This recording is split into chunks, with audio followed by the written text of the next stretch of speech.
नमस्ते। Government polytechnic college Hanumangarh के इस यूट्यूब चैनल पर आपका स्वागत है। हम कंट्रोल सिस्टम में आज कंट्रोल सिस्टम की स्टेबिलिटी के बारे में पढ़ेंगे। इससे पहले हमने जितना भी पढ़ा है, फर्स्ट ऑर्डर सिस्टम के लिए step response, impulse response, second order system के लिए स्टेप रिस्पॉन्स या सिस्टम का टाइम डोमेन एनालिसिस किया, उसमें ट्रांजिएंट रिस्पॉन्स पढ़ा और ट्रांजिएंट रिस्पॉन्स से रिलेटेड जो पैरामीटर थे वो पढ़े। स्टेडी स्टेट पढ़ा, स्टेडी स्टेट से रिलेटेड पैरामीटर जैसे हमारे स्टेडी स्टेट एरर थी वो पढ़ा। तो हमने जितना भी पढ़ा है वहाँ पर हमने एज्यूम किया है कि हमारा जो सिस्टम है वो स्टेबल है। तो किसी भी सिस्टम का एनालिसिस करने के लिए पहले ये ज़रूरी है सिस्टम स्टेबल हो। तो चलिए शुरू करते हैं। Stability is the most desired property in designing of control system. तो हम जब भी कोई कंट्रोल सिस्टम डिजाइन करते हैं तो उसकी फर्स्ट और मोस्ट जो क्वालिटी होनी चाहिए उस सिस्टम की, वो होनी चाहिए कि सिस्टम स्टेबल होना चाहिए। अब हम सिस्टम की स्टेबिलिटी को डिफाइन करते हैं। A system is stable if the system comes back to its equilibrium state, sometime even called the zero state, when the system is subjected to an initial condition। System stable तब कहलाएगा जब हम initial condition apply कर रहे हैं तो हमारा system है वो इक्विलिब्रियम पोजीशन या उसकी जो प्रीवियस स्टेबल पोजीशन थी उसमें आए। जैसा कि मेरे पास में यहाँ एक पेंडुलम है और ये इसकी इक्विलिब्रियम पोजीशन है। अब मैं यहाँ से इसको थीटा पोजीशन पीछे ले जाता हूँ यहाँ पर, और यहाँ से इसको रिलीज करता हूँ तो ये वापस इसी पॉइंट पे आके रुकेगा। तो ये अपनी इक्विलिब्रियम पोजीशन में आ रहा है, तो ये स्टेबल सिस्टम होगा। The system is unstable if the output diverse without bound from its equilibrium state when the system is subjected to an initial condition। जब सिस्टम इनिशियल कंडीशन अप्लाई करने पर अपने इक्विलिब्रियम पोजीशन में वापस नहीं आता है तो वो सिस्टम अनस्टेबल सिस्टम होता है। यहाँ पर एक एग्जांपल लेता हूँ मैं रिवर्स पेंडुलम का। ये इसकी इक्विलिब्रियम पोजीशन है। जब यहाँ से इसको मान लो थीटा एंगल पे मूव किया तो अब ये यहाँ पर आके रुकेगा, जो इसकी इनिशियल पोजीशन नहीं थी। तो ये सिस्टम है अनस्टेबल सिस्टम है। The system is marginally stable if it tends to oscillate about its equilibrium state when subjected to a initial condition. जब सिस्टम का आउटपुट अपने इक्विलिब्रियम पोजीशन के अराउंड ऑसिलेट करे, दोलन करे, तो वो सिस्टम मार्जिनली स्टेबल सिस्टम कहलाता है। यहाँ पे पेंडुलम की इक्विलिब्रियम पोजीशन ये है और मैंने पहले यहाँ से इसको यहाँ पर मूव किया। अब यहाँ से रिलीज करने पर ये इक्विलिब्रियम पोजीशन पे स्टॉप ना होके और इस पोजीशन पे आता है, फिर यहाँ से वापस इस पोजीशन पे आता है। तो ये अपनी जो इक्विलिब्रियम पोजीशन है उसके रिस्पेक्ट में ऑसिलेट कर रहा है, जैसा कि हमारे पेंडुलम वॉच में होता है। हमारे पास में ये स्टेबिलिटी के टाइप्स हैं, BI/BO stability, asymptotic stability, absolute stability और रिलेटिव स्टेबिलिटी। तो इनके बारे में हम डिटेल से पढ़ेंगे अभी। फर्स्ट है हमारा BI/BO स्टेबिलिटी, यानी bounded input bounded output stability.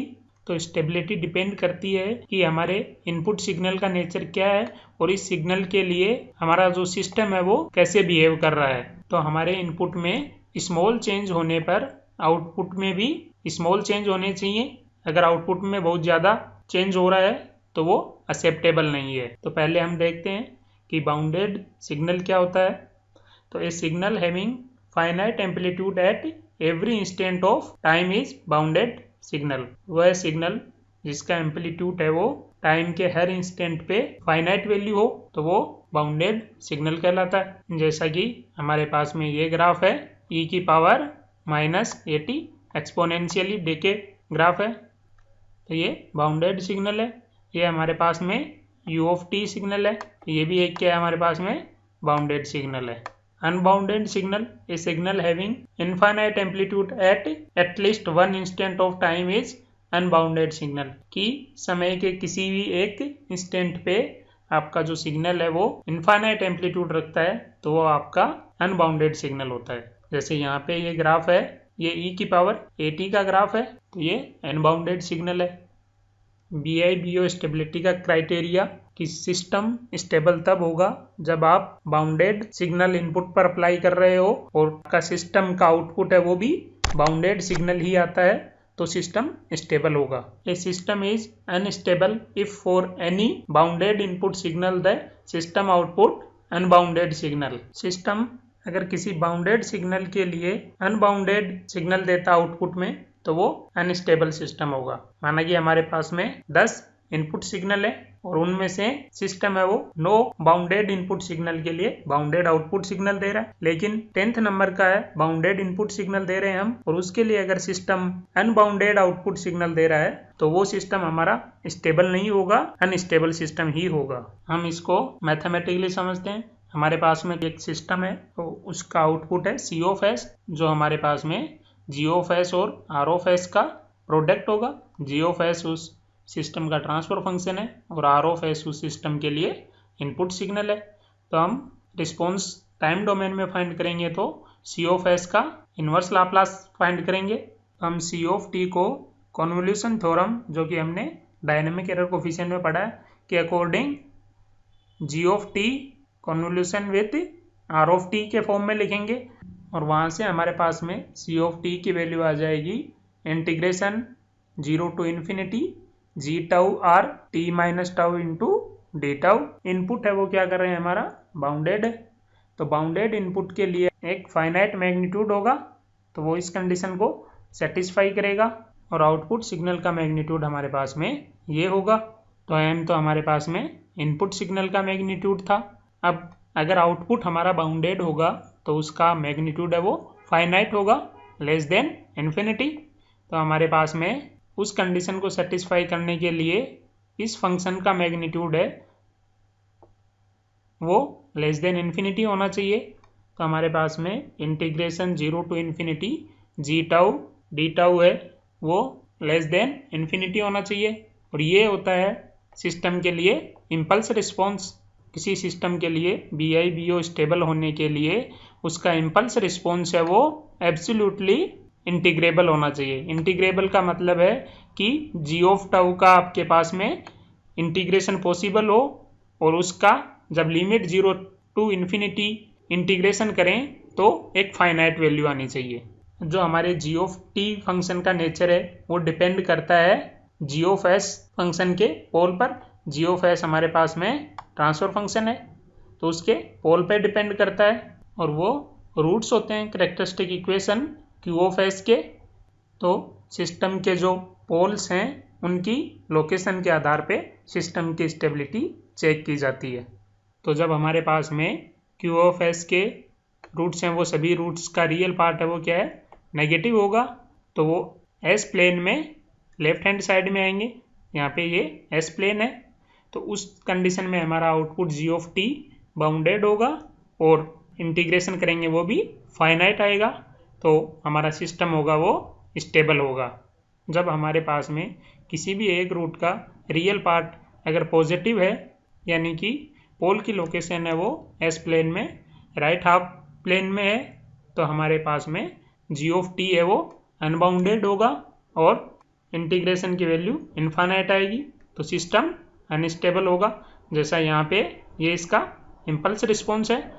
जब क्यू ऑफ एस के रूट हैं वो हमारे जे ओमेगा एक्सेस पे हों और रिपीटेटिव रूट हों, तो जैसा हमारा यहाँ पे ओरिजिन पे रिपीटेटिव रूट है तो इसका हम ट्रांसफर फंक्शन फाइंड करेंगे तो ओरिजिन पे 2 रूट आएंगे एस इक्वल टू 0, तो के अपॉन एस स्क्वायर होगा, और इसको जब हम इम्पल्स रिस्पॉन्स या इसका इनवर्स लाप्लास करेंगे तो टाइम डोमेन में हमारे पास में वैल्यू आएगी वो आएगी टी, और टी का ग्राफ ये होगा। यहाँ से सिग्नल हमारा अनबाउंडेड है तो सिस्टम अनस्टेबल होगा। और जब हमारे क्यू ऑफ एस के रूट इमेजिनरी एक्सेस पे हो और बाकी के रूट्स हैं वो लेफ्ट हाफ प्लेन में हो और जो इमेजिनरी एक्सेस पे रूट्स हैं वो रिपीटेटिव ना हो, तो हमारे सिस्टम का आउटपुट है वो बाउंडेड होगा लेकिन वो ऑसिलेट करेगा, तो ये सिस्टम हमारा मार्जिनली स्टेबल सिस्टम कहलाता है। तो यहाँ पर हमारा इमेजिनरी एक्सेस पे एक ही पोल है और ये रिपीट नहीं कर रहा। सेम केस हो सकता है कि हमारा एक पोल यहाँ पे हो और एक पोल यहाँ पे हो, तो ये सिस्टम भी मार्जिनली स्टेबल सिस्टम ही होगा। नेक्स्ट है asymptotic stability. According to this stability the output of system must tends to 0 in the absence of input. जब आपने सिस्टम में इनपुट अप्लाई नहीं किया है तो उस केस में आपका आउटपुट है वो 0 होना चाहिए। नेक्स्ट है एब्सोल्यूट स्टेबिलिटी। तो एब्सोल्यूट स्टेबिलिटी है वो सिस्टम के किसी पैरामीटर के रेस्पेक्ट में दी जाती है। अगर उस पैरामीटर की सभी वैल्यू के लिए सिस्टम स्टेबल है तो वो सिस्टम एब्सोल्यूट स्टेबल कहलाएगा। अगर वो पैरामीटर की सभी वैल्यू के लिए स्टेबल ना होकर कुछ रेंज है उसमें ही स्टेबल है तो उस सिस्टम को हम कंडीशनली स्टेबल सिस्टम कहलाएंगे। और जो बाउंड्री कंडीशन है हमारी वहाँ पर सिस्टम मार्जिनली स्टेबल सिस्टम कहलाता है। हम एक एग्जांपल से समझते हैं। जैसे कि हमने एब्सोल्यूट स्टेबिलिटी में पैरामीटर है वो लिया हमारा ओपन लूप गेन सिस्टम का के। अगर हमारा सिस्टम के की सभी वैल्यू जैसे 0 से लेके इन्फिनिटी तक के की वैल्यू उसके लिए स्टेबल है तो सिस्टम होगा एब्सोल्यूटली स्टेबल। अगर सिस्टम के की k1 से लेके k2 तक की वैल्यू के लिए स्टेबल है तो वो होगा कंडीशनली स्टेबल सिस्टम। और system k equal to k1 और k इक्वल टू k2 पर मार्जिनली स्टेबल होगा। नेक्स्ट है हमारा रिलेटिव स्टेबिलिटी।